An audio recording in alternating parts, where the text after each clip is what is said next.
Mga pangyayari sa politika, kalagayan sa ekonomiya, mga kaganapan sa entertainment at iba pang mga balitang pambansa. Pinas Update, maging updated sa balita upang maging makabuluhang mamamayan ng ating bansa. Tila may parinigan issue na nangyayari ngayon sa pagitan ni na Christy Fermin at Vice Ganda. Ating alamin ang buong detalye. Christy is affected of Vice's joke. Kumontra si Christy Fermin sa sinasabing pagpaparinig ni Vice Ganda sa kanya sa It's Showtime. Inaamin ni Christy na naapektuhan siya na magbiro si Vice Ganda sa segment na Me Choose, Me Choose sa It's Showtime, lalo na't ang isang contestant sa naturang segment ay kapangalan pa niya. Ang nasabing episode ay pinalabas noong November 23, 2023. Makikita sa video ang paglapit ng contestant na agad binati ni Vice at kinumusta pa ang kalagayan nito. Tinanong din ito ni Vice kung ano ba ang inaatupag nito bukod sa di umano'y paggawa ng mga kasinungalingan. At ito lang November 24, nagbigay ng pahayag si Christy hinggil dito sa kanyang programa na Christy for Minute. Mababasa sa description ng YouTube video ang parte ng paglalarawan dito kay Vice at yun ay ang katagang mga joke ni Vice Ganda kinauumayan na. Kasama ni Christy sa programa si Romel Chica na matapos itong sabihin ng intro ay nagsalita si Christy na ayon kay Romel ay magtatanggal daw sila ng stress para sa naturang episode nila.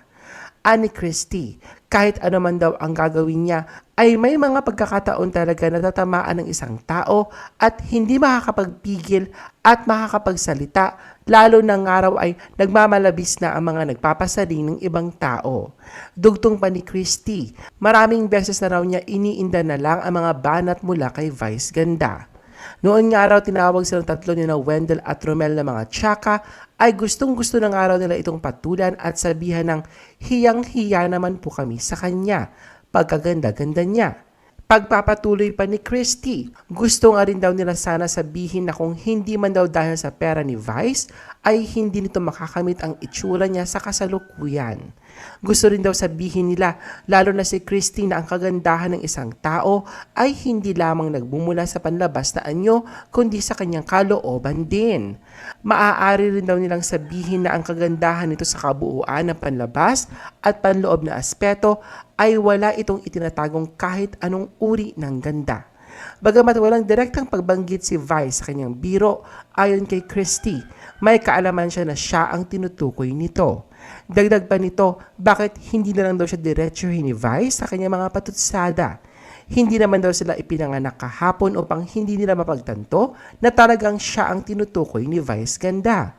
Ang hindi nga raw maganda sa patutsada ni Vice sa kanya ay laging patagilid ang kanyang mga birada.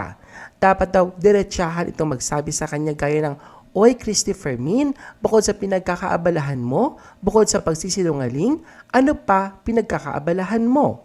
Kumpara nga raw kay Vice ay diretso si Christy sa pagsasabing mayabang si Vice na wala man lang daw ni Katiting na makikitang pagpapakumbaba ang It's Showtime host. Kung diretsahan naman daw sinabi ni Christy, yun ay dapat diretsuhin din dapat siya nito, hindi yung magtatago na lang daw ito sa saya ng ibang tao at gagamit pa ng ibang tao para makaganti sa kanya. Tinawag niya rin si Vice na isang bengador o isang taong hindi natatakot o nagpapakita ng tapang sa kanilang mga kilos o pahayag. Sinabi rin ni Christy na sa kanilang programa, hindi na nila nababanggit si Vice. Binanggit pa nito ang mga komento ng netizens na nanonood ng kanilang YouTube vlog. Ayon sa komento ng isang netizen, maraming beses na raw nitong narinig ang pagpaparinig ni Vice. Sumang-ayon din si Christy sa isang komento ng isa pang netizen na pagkatapos raw ilabas ang suspension ng MTRCB laban sa Showtime, ay hindi na nila napag-usapan sa kanilang programa ang naturang issue ng noontime show kung saan main host si Vice Ganda. Subalit mapapanood sa Showbiz Now na 2 beses na nilang tinalakay ni Romel at Wendell si Vice Ganda. Sinabi rin ni Christy na kung siya ay nagsisinungaling, bakit daw pinatawan si Vice Ganda ng suspensyon ng MTRCB. Pinatutsadahan niya rin si Vice na wala nga raw itong natutunan pagkatapos silang masuspinde dahil sa ginawa nila ng partner nitong si Ayon Perez sa live TV. Sa comment section ng YouTube video, maraming taga-suporta ni Vice ang nagkomento dito at ipinagtanggol ang kanilang iniidolo. Komento ng isa, parang matagalan pangaraw yung hiling ni Christy na bababa si Vice sa pedestal dahil marami nagmamahal dito kumpara sa mga bumabatikos dito. Pinayuhan din ng isang nagkomento si Christy at sinabing tigilan na nito si Vice dahil siya naman ang nagsimula magpapansin. Saad naman ng isa na kahit ano man daw ang sabihin niya laban kay Vice, ay nagre-reflect ito sa kung anong klaseng personalidad ang meron si Christy. Christy's message to Vice ganda. Samantala, naging matalim ang tapat na pahayag ni Christy para kay Vice ganda. Anya, ang hirap daw kasi kay Vice ay simula nang ito ay nakaranas ng kasikatan, ay inangkinan nito ang buong mundo na parang araw siya na ang sentro nito na tulad ng araw ay sa dito umiikot lang ang lahat ng mga tao sa industriya ng showbiz na parang mga planeta para rito. Dapat nga raw malaman ni Vice na isa rin siyang planeta tulad din na Christy at ng iba. Babala pa niya kay Vice na darating daw ang isang araw na bababa ito sa pedestal dahil hindi naman daw pwedeng manatili ito doon. May darating din daw na mas magaling pa kay Vice at matatabunan siya nito.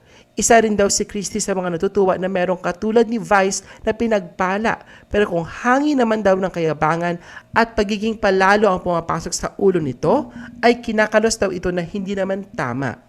Daing din ni Christy na sana wag ihiwalay ni Vice ang kanyang sarili sa kalahatan. Lahat naman daw ng tao ay may damdamin rin. Patuloy ni Christy, malaki ang kanyang respeto at binibigyan niya rin ng pagkilala lahat ng mga miyembro ng LGBTQ+ community na tinatanggap, ipinagtatanggol at iginagalang niya. Pero sinabihan niya ito ng Vice ganda, hindi ka tunay na babae. Lalaki ka, Vice ganda. Nagpapanggap ka lang na babae. Vice ganda's tweets. Iniuugnay naman ng mga netizen ang mga pinost ni Vice sa kanyang X account matapos magpahayag si Christy ng kanyang saloobin. Tweet ni Vice, buwak, buwak, buwak, buwak, buwak, buwak, buwak, buwak, buwak. Funny, funny, funny. Very, very, very, very. Kalakip ang napakaraming zany face emojis. Ang naturang tweet ay umabot na sa 2 million views, 25,000 likes, 1,900 retweet at 625 replies habang ginagawa ang video na ito. Wala mang binanggit si Vice kung para kanino ang tweet niya, ay alam ng mga netizen kung sino ang pinariringgan ni Vice sa kanyang tweet. Komento pa ng mga netizen, inggit nga raw ito sa ganda ni Vice at natamaan daw ng malala si Thunders. Tahasang sinabi naman ng isang netizen sa kanyang reply sa tweet ni Vice na binanggit ba ang buong pangalan ni Christy na sumaempyerno ang kaluluwa nito. Tinawag niya rin itong matandang chismosa na nabubuhay lang sa paggawa ng mga fake news. Kasinungalingan para makasira at kumita ng pera sa paninira sa iba. Kinwestiyon din ng nasabing netizen ang patuloy na pagkukonsinti ng pamunuan ng TV5 sa isang fake news peddler. May nag-reply din ng screenshot ng news feed ng kanilang Twitter kung saan makikita ang dalawang tweets, isa mula sa recent tweet ni Vice at isa naman ay ang larawan ni Christy mula sa episode ng programa niyang Christopher Minute. Sinabi naman ng isang netizen na patawa raw si Christy kung ito daw ay okay lang na magsabi ng kung ano-anong kanigahan tungkol kay Vice sa show nito, pero kung si Vice naman ang nagpapatama ay magrereklamo at iiyak ito. Saad naman ng isa, ito daw yung matandang buong buhay nito ay binuhay ang pamilya para lang makapangsira ang buhay ng ibang tao.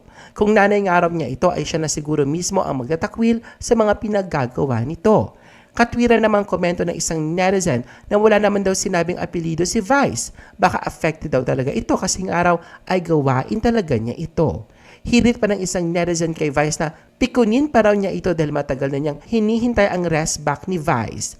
Dagdag na punapan nito na halos kada episode nga raw ng programa nito ay si Vice ang bukang bibig nito kasama sina Chris Aquino, Carla Estrada at iba pa. Sa sumunod na tweet ni Vice, isang ugly monster GIF ang inilagay nito. Wala rin itong binanggit na caption ngunit ayon sa mga netizen na nakakita ng tweet ni Vice, tila may kamukha raw ito. Bumaha ng mga tawa mula sa mga netizens ang nasabing GIF tweet ni Vice.